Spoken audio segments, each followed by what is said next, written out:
ছোটবেলায় আমরা বইয়ের পাতায় পড়েছি জলপ্রপাতের দেশ মেঘের দেশ এবং পৃথিবীর মধ্যে সবথেকে বেশি বৃষ্টিপাতের দেশ হলো মেঘালয়।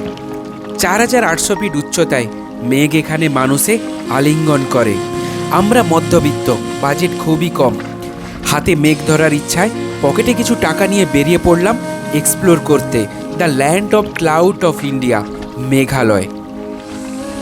প্রথম পর্বে আমরা রওনা দেব কলকাতা থেকে 1000 কিলোমিটার দূরের নর্থ ইস্ট ইন্ডিয়ার প্রবেশদ্বার গুয়াহাটি শহর, এবং দ্বিতীয় তৃতীয় পর্বে গুয়াহাটি থেকে শেয়ার কারে শিলং এবং শিলং থেকে মেঘালয় ট্যুরিজমের বাসে খুবই কম বাজেটে আমরা ঘুরে দেখব মেঘালয়। কেমন আছেন বন্ধুরা? আজকে আমাদের গন্তব্য মেঘের দেশ মেঘালয়। মেঘালয়ে যাওয়ার জন্য আমাদের সবার প্রথমে কলকাতা থেকে পৌঁছতে হবে নর্থ ইস্টের গেটওয়ে শহর গুয়াহাটি শহরে। গুয়াহাটি যাওয়ার জন্য কলকাতা থেকে আপনারা চাইলে প্লেনেও যেতে পারেন, কিন্তু আজ আমরা বাজেট ট্রাভেল করব। কলকাতা হাওড়া স্টেশন থেকে আমরা আজ ট্রেনে করে যাব গুয়াহাটি। কলকাতা হাওড়া থেকে গুয়াহাটি যাওয়ার জন্য সব থেকে ভালো ট্রেন হলো 12345 সরাইঘাট এক্সপ্রেস। 6 জুলাই 1995 সাল থেকে সপ্তাহে প্রতিদিন হাওড়া স্টেশন থেকে সরাইঘাট এক্সপ্রেসের ডিপার্চার টাইম হলো বিকেল 3:50 হাওড়া থেকে যাত্রা শুরু করে টোটাল 12খানা স্টপ দিয়ে 59 কিলোমিটার অপারেটিং স্পিডে 999 কিলোমিটার জার্নি করে সরাইঘাট এক্সপ্রেস পরের দিন গুয়াহাটি পৌঁছায় সকাল 10:05। আপনারা যদি সরাইঘাট এক্সপ্রেসে নর্থ বেঙ্গল অথবা গুয়াহাটি সফর করতে চান, এই ভিডিওটা অবশ্যই দেখবেন। এই ভিডিওতে আমরা কলকাতা থেকে গুয়াহাটি পর্যন্ত এই সরাইঘাট এক্সপ্রেসের যাত্রাপথের পুরো বিবরণ আপনাদের সঙ্গে ভার্চুয়ালি শেয়ার করব। #Incredible India, Kolkata to Guwahati এই ভার্চুয়াল ট্যুরটি শুরু করছি। আমি আপনার বন্ধু সৌরভ এবং আপনারা দেখছেন সৌরভ বং ডায়েরি। ভিডিও যদি ভালো লাগে অবশ্যই লাইক, কমেন্ট, শেয়ার এবং সাবস্ক্রাইব করবেন। এখন সময় হচ্ছে 15:18, মানে 3:18, আর প্রায় 40-45 মিনিট পরে আমাদের ট্রেন ডিপার্চার হয়ে যাবে হাওড়া স্টেশন থেকে। বুঝতেই পারছেন আমি এখন অলরেডি হাওড়া স্টেশনে পৌঁছে গেছি। চলুন স্টেশনের মধ্যে গিয়ে বাকি কথা হবে।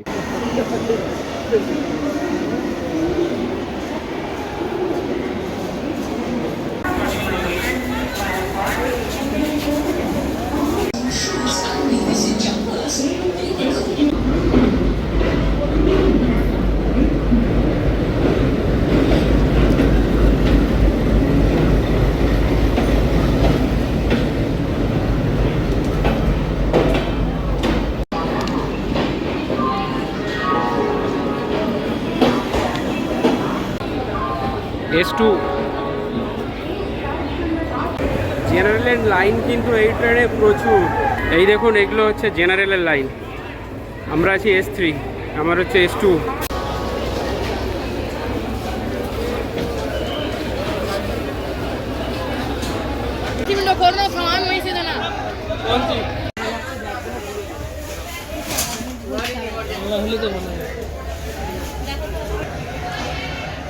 এটা আমাদের সিট হলো এই 20 নিচে।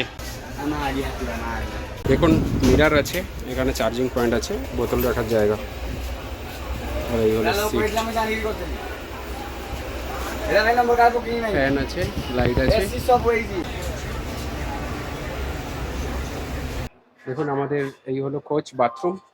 এখানে একটা মিরার, হ্যান্ড মেশিন আছে, এখানে ডাস্টবিন, ফায়ার এক্সচেঞ্জার আছে। এই হলো বাথরুম।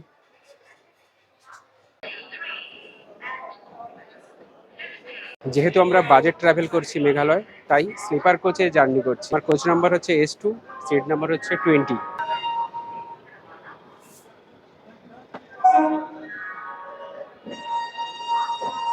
পনেরো মিনিট দেরিতে ডিপার্চার হলো আমাদের সরাইঘাট এক্সপ্রেস। আজকে হচ্ছে 14 আগস্ট, কালকে হচ্ছে 15 আগস্ট। যেহেতু স্বাধীনতা দিবস আছে কালকে, স্টেশনে এবং ট্রেনের মধ্যে সিকিউরিটি কিন্তু আছে প্রচুর। হাওড়া স্টেশনের পরের গন্তব্য স্টেশন হলো বর্ধমান জংশন। 5:02 পৌঁছানোর কথা সরাইঘাট এক্সপ্রেস, কিন্তু হোয়ার ইজ মাই ট্রেনে দেখাচ্ছে 5:20 পৌঁছবে বর্ধমান। ট্রেনের ডিপার্চার টাইম যে টাইমে আছে আপনারা লাঞ্চ করেই উঠবেন, আর চাইলে আপনারা রাতের ডিনারও সঙ্গে নিয়ে উঠতে পারেন। আমি তো লাঞ্চ করে উঠেছি, প্লাস রাতের ডিনারও আমি এখান থেকে হাওড়া স্টেশনের বাইরে থেকে কিনে নিয়েছি। এই ট্রেনে ফার্স্ট ক্লাস এসি কোচেস আছে 1টি, সেকেন্ড ক্লাস এসি কোচেস আছে 1টি, এবং 3 টায়ার এসি কোচেস আছে 3টি, এবং স্লিপার কোচেস আছে 12টি, আর প্যান্ট্রি কারও আছে। অনবোর্ড কেটারিং সার্ভিসও আছে, আপনারা চাইলে খাওয়ার অনলাইনেও অর্ডার দিতে পারেন। স্লিপার কোচে আমার টিকিটের দাম পড়েছে 525 টাকা। 3 টায়ার এসি কোচের টিকিট প্রাইস হলো 1365 টাকা। 2 টায়ার এসি 1940 এবং ফার্স্ট ক্লাস এসি কোচের চার্জেস হলো 3275।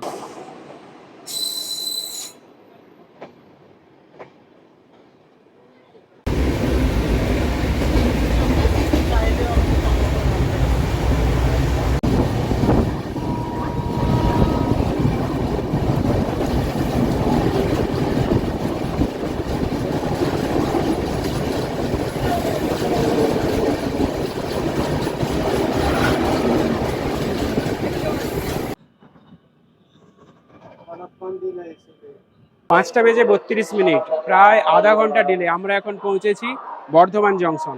আর বর্ধমান মানে আপনারা জানেন বর্ধমান বিখ্যাত সীতাভোগ এবং মিহিদানার জন্য।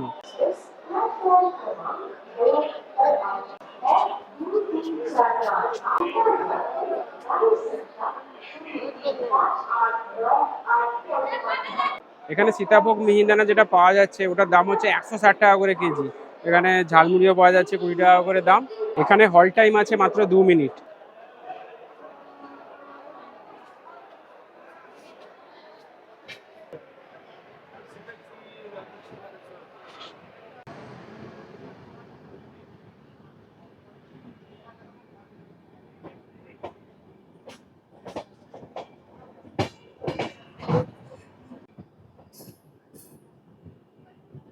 বর্ধমানের পরবর্তী স্টপ হলো বোলপুর শান্তিনিকেতন। অ্যারাইভেল টাইম 5টা বেজে 2, মানে লেট করার পরে নতুন টাইম হলো 5টা বেজে 30 মিনিট।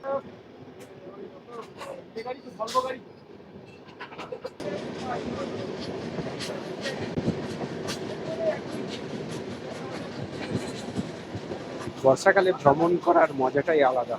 চারিদিকে খালি সবুজ আর সবুজ, দারুণ লাগছে। কিন্তু এগুলো কিন্তু সব ধান লাগানো শুরু হয়েছে, মানে ছোট ছোট গাছ আছে এবং ধান চাষও চলছে। এই দেখুন,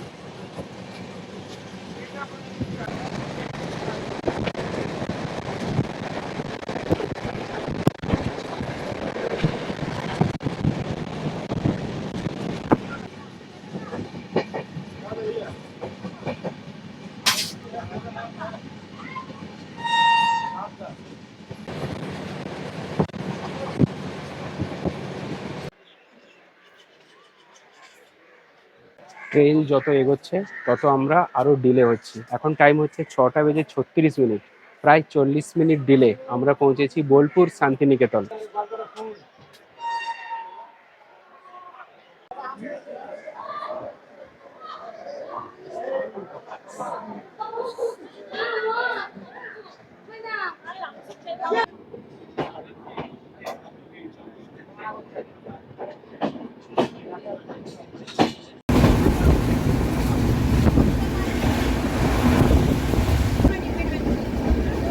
1 ঘন্টা 3 মিনিট ডিলে আমরা এখন পৌঁছে গেছি রামপুর হাট জংশন। এখান থেকে তারাপীঠ যাওয়া যায়। আমি অলরেডি তারাপীঠের উপরে একটা ভিডিও বানিয়েছি। ভিডিওটা যদি না দেখে থাকেন তাহলে অবশ্যই দেখবেন।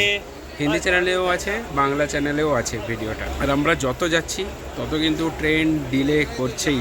রামপুর হাটের পরের স্টপেজ হলো নিউ ফারাক্কা জংশন। আর এই রামপুর হাট থেকে ফারাক্কার ডিস্টেন্স হলো প্রায় 90 কিলোমিটার মতো। রামপুর হাট পেরোনোর পরেই কিন্তু খাবারের জন্য অর্ডার নিতে এসেছিল। আমি তো খাবার হাওড়া স্টেশন থেকেই নিয়েছি। আপনারা চাইলে আপনারা অনবোর্ড ক্যাটারিং থেকে বা ক্যাটারিং সার্ভিস ইউজ করেও আপনারা রাতের ডিনারটা করতে পারেন।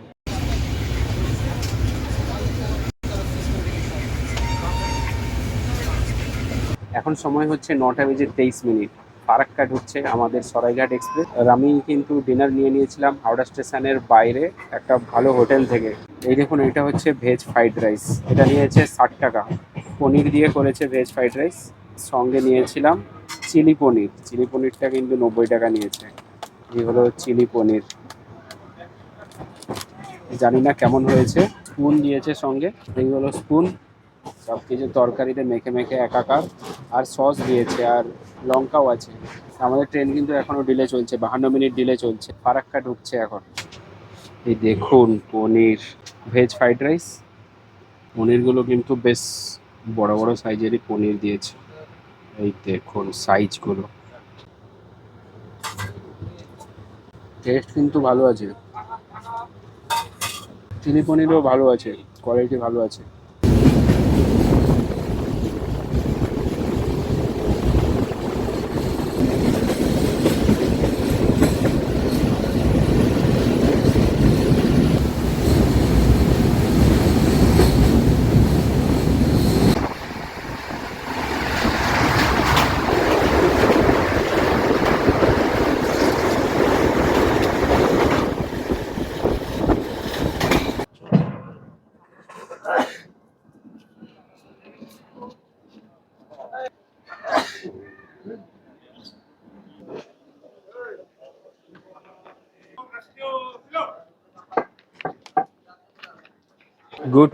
Good morning from Assam. আমরা এখন আছি আসামের নিউ বনগাইগাঁও জংশনে। এখন সময় হচ্ছে সকাল 7:30। আমাদের ট্রেন কিন্তু এখনো 1 ঘন্টা 10-15 মিনিট মতো ডিলে চলছে। আমি মাঝের রাত্রিবেলা 7টা স্টপ স্কিপ করে গেছি, কারণ বিভৎস ঘুম এসেছিল, খুব টায়ার্ড ছিলাম। তাই রাত্রি প্রায় 2টো নাগাদ কিন্তু আমরা নিউ জলপাইগুড়ি পৌঁছে গেছিলাম। আর মোটামুটি ট্রেন কিন্তু বেশ ভালোই এসেছে। রাত্রিবেলা মালদা টাউনের পরে কিন্তু অত ভিড় ছিল না। আর দেখতেই পাচ্ছেন আজকে হচ্ছে স্বাধীনতা দিবস। স্বাধীনতা দিবসের শুভেচ্ছা সকলকে। এখানে যারা রেলের যারা আরপিএফ যিনারা আছেন ওরা এখানে পতাকা উত্তোলন করলেন, ওটাও ক্যাপচার করতে পারলাম।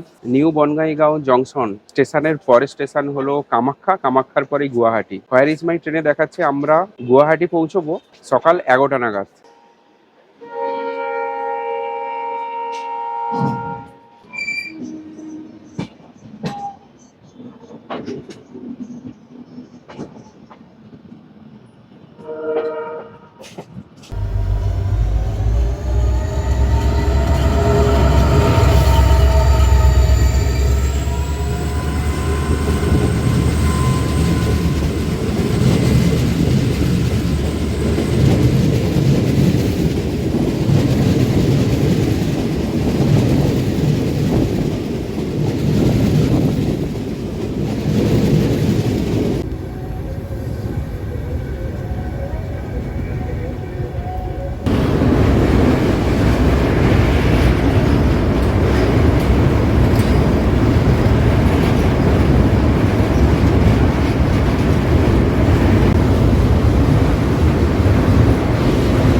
করবে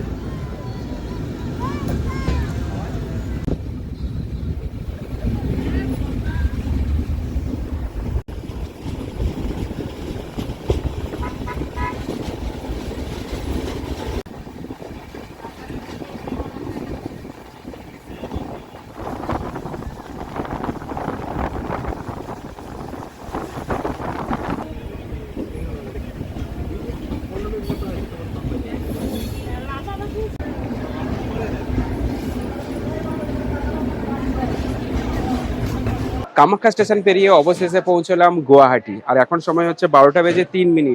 পুরো 1 ঘন্টা 50 মিনিট ডিলে পৌঁছেছি আমরা গুয়াহাটি। আমাদের এখান থেকে শিলংয়ের যাত্রা শুরু হবে। ওভারঅল হাওড়া থেকে গুয়াহাটি অবধি ট্রেন জার্নি বেশ ভালোই ছিল। ট্রেনে কিন্তু সিকিউরিটি ভালোই ছিল, তবে আমরা স্লিপার ক্লাসে যাত্রা করেছিলাম। স্লিপার ক্লাসের বাথরুম কিন্তু অতটাও ভালো ছিল না। চলুন এই ভিডিওটা আমরা এখানেই শেষ করব। পরের ভিডিওতে আমরা গুয়াহাটি থেকে শিলং অবধি যাত্রাপথের পুরো বিবরণ আপনাদের সঙ্গে শেয়ার করব। তাই পরবর্তী ভিডিও দেখার অনুরোধ রইল। ভালো থাকবেন সবাই। শিলং আমরা আজকে এই আর্টিকা গাড়িতে যাব। এখান থেকে শিলং যাওয়ার জন্য গাড়ি কিন্তু 24 আওয়ার্স অ্যাভেলেবেল থাকে। আমরা ডান দিকে যে লেকটা এখন ক্রস করলাম ওটা হচ্ছে উমিয়াম লেক। আর যদি ভেজ থালি নেন তাহলে এই হচ্ছে ভেজ থালি। চিকেনটার টেস্ট মোটামুটি আছে, একটু বেশি আছে, ঝাল কিন্তু নেই।